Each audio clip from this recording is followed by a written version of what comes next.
Well, hello everybody. Welcome to another episode of the Business of Boutique Fitness. My name is Matt. I am so excited to be talking to you all today. It's, I'm going to start with a question. And the question is, are you feeling the weight of it all? Because this episode is all dedicated to the mindset that's going to change all of that. Um, by way of introduction, in case you have not come across one of my episodes before, like I said, my name is Matt. The accent that you are hearing is Australian, but I do live in the US now. I am a coach on the Start Your Studio Profitably team with Studio Grow, and I have about 15 years at this point of experience in the fitness, wellness, and recreation industries, primarily as an operator.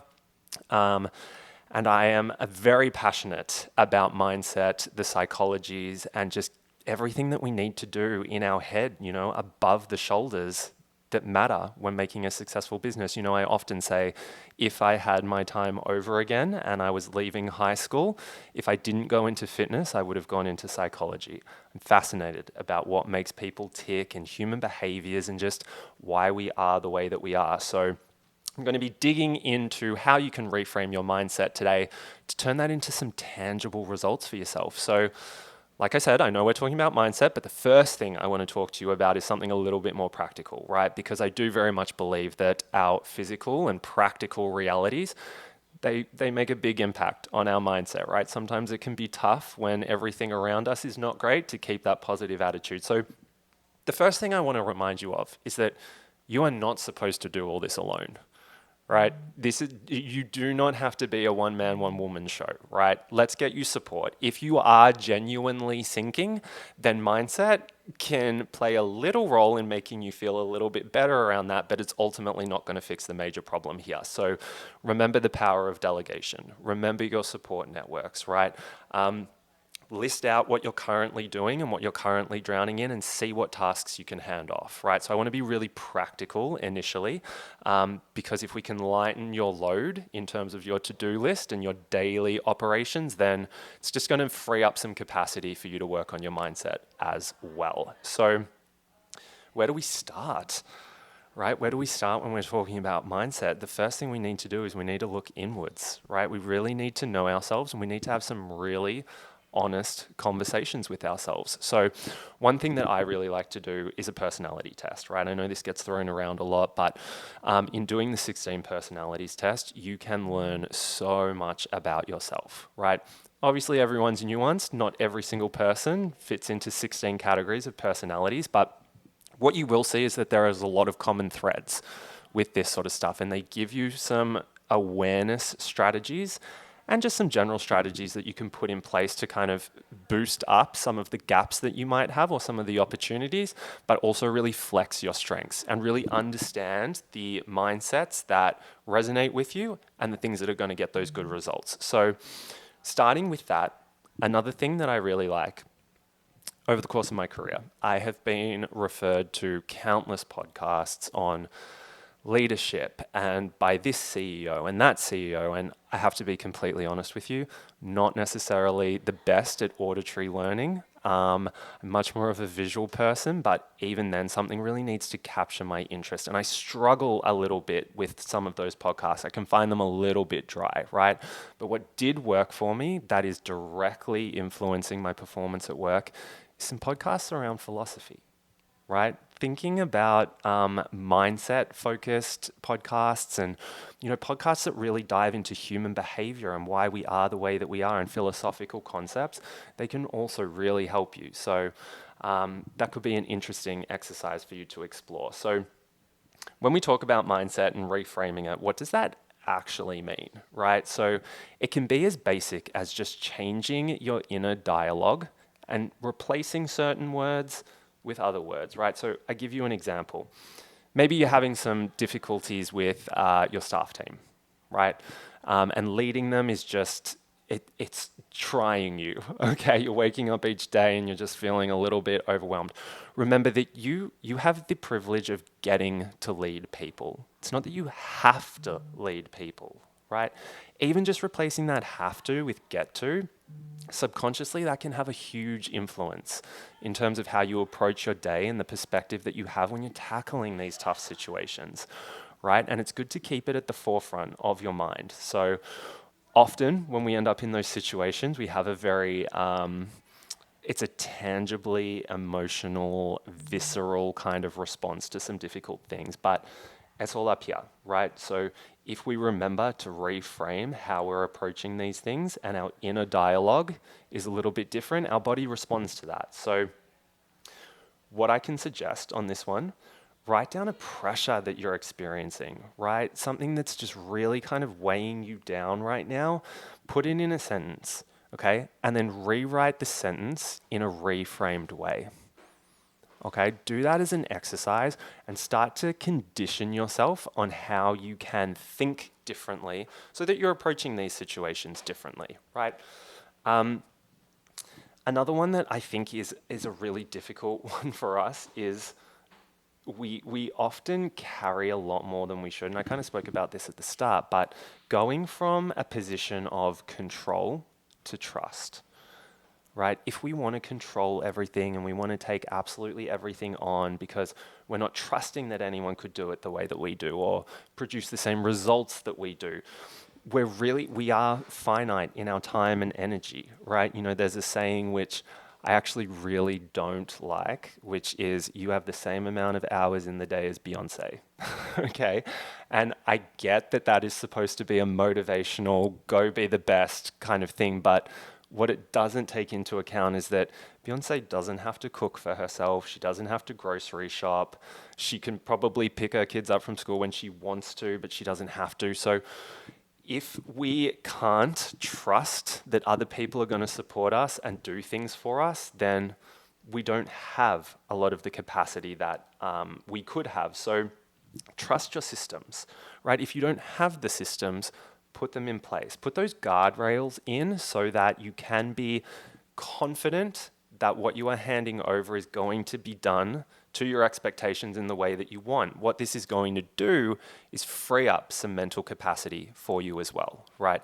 Shifting from a place of worry and concern that things are not going to go well into a place of being proactive, thinking strategically, thinking bigger picture. It's a beautiful thing. And I guarantee you, as soon as you create the capacity for yourself to do that, you're going to become addicted. It's a very addictive feeling. So ask yourself, what am I micromanaging because I have not trained people properly? Or what am I micromanaging because I'm scared no one can do it the way that I would do it, right? And then let's start to reverse engineer our strategy so that we can then implement it to move ourselves out of that mindset. Okay, where are my perfectionists at? I know you're out there. I know you're listening. I know that you are listening to this and you're going, that all sounds great, but how do I do that, right? Here is a really good tip, and I'm speaking to you perfectionist to perfectionist, right? You have to define your good enough, right? It is not about the pursuit of perfection on these things. If something gets done 95% as well, then absolutely it's going to work, right? I can hear your brains ticking over. I can hear you thinking, oh gosh, that 95%, it's not 100, right? I totally get that. But it is far better for you to have things executed at 95% to be able to introduce a whole new realm of thinking, a whole new realm of strategy, the capacity for you to develop other skills and for you to spend time building an army in your studio of people who are performing at 95%, guarantee you that those results are going to produce a lot more than one person doing 100%. Absolutely guarantee it. Another thing I like about this is that you're going to avoid burnout, right? If you're not already burnt out, maybe you're feeling like you're right on the edge of it. Delegating it out is so important, and also recognizing that that 95% is enough, okay? But define your enough. And absolutely, there might be things where 100% is the expectation, and that is totally fine, right? But let's be really honest and really selective about where our time is going, okay? So another thing, this one might land with a lot of you, and it might feel a little odd for some others, but I am living in LA, so call it the LA influence, call it woo woo, but journaling, okay? Absolutely, just writing things down, pen and paper. There's something so just intrinsic about the ink going on the paper. It's so material, right? Journal some things out, right? And really journal about, what your version of enough is. What is enough income? What's enough profit? What does enough time look like, right? And eventually, what does the impact of this look like for you? Get it all written down, right? It's a great way of reinforcing your thinking by taking the time to not just have the thought, but then to write it out. So give it a go. If it doesn't work for you, let's remove it from journaling and let's just do it as a checklist. Let's do it as a post-it note for the day, something like that, right? Because these sorts of affirmations, they do really have an impact. Another thing, this one's probably not new, you've probably heard about it before, but as someone who practices this, I can definitely let you know that it does work, right? It's going to feel uncomfortable the first time that you do it, but it does work. Your daily practices for your CEO level resilience, okay? So what do they look like? Morning routines. What are you doing every morning? There is so much. You will hear so many Forbes top 100 CEOs talk about decision making, right? They spend, well, we all do. We make so many decisions every single day. It's about making fewer, higher impact decisions. So what can you systematize? What can you just take off your plate so that you've got that mental capacity to really make the decisions on what matters? Steve Jobs, very infamously or famously, whichever way, he used to always wear the same thing, that black turtleneck. The reason why he did that was so that it was one less decision that he had to make every day. He did not have to decide what to wear. He didn't have to decide what to put on. That was taken off his plate, freeing up his mental capacity for the other things. Maybe you're a workout person. Maybe workouts really recenter you, right? Maybe you haven't had the time or you feel like you haven't had the energy, right? These are investments in practical things that have a huge impact up here on your mindset. If you need it, then that is time that you can't afford to waste because those endorphins, they make people happy, right?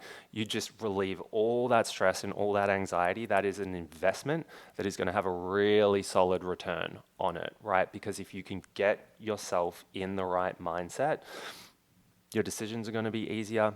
You're going to be able to think more strategically. You're going to feel less stressed. I mean, let's talk about cortisol, right? That hormone flowing through your system, that's just going to put up roadblocks every step of the way. So working out, if that is what it is for you, then absolutely go for it. Here's what I think too. Just taking 10 minutes out of your day for a morning routine can make a world of difference, right? So do a CEO check-in with yourself each morning. When you wake up, when you're maybe doing your skincare in the morning or brushing your teeth or doing your hair, something like that, check in with yourself, right? And what does that check-in look like? It's around gratitude. What are you really grateful for? Let's start with some positives, get that positive energy flowing. What are your goals? What do you want to achieve for that day? Not just on a small scale, but what are you working towards on a larger scale? Keep your eyes on the vision, keep your eyes on the prize. And as soon as you start putting that narrative through your head, your body will respond and you'll just subconsciously start to make choices that are influencing you in that right direction. Another big one for you is probably your priorities, right? So what do you absolutely have to get done that day? What is top of your list? What can wait, right? What can we start to, delegate out, or what can we put on the back burner until we have a little bit more time to really focus on it, right? That focused energy is going to make a really, really big difference here. Okay, so where does that leave us all? What are you going to be doing? Ultimately, what it comes down to is just in your head, getting everything sorted, everything in place from a practical sense so that you can really free up the capacity in your mind to reframe everything, right?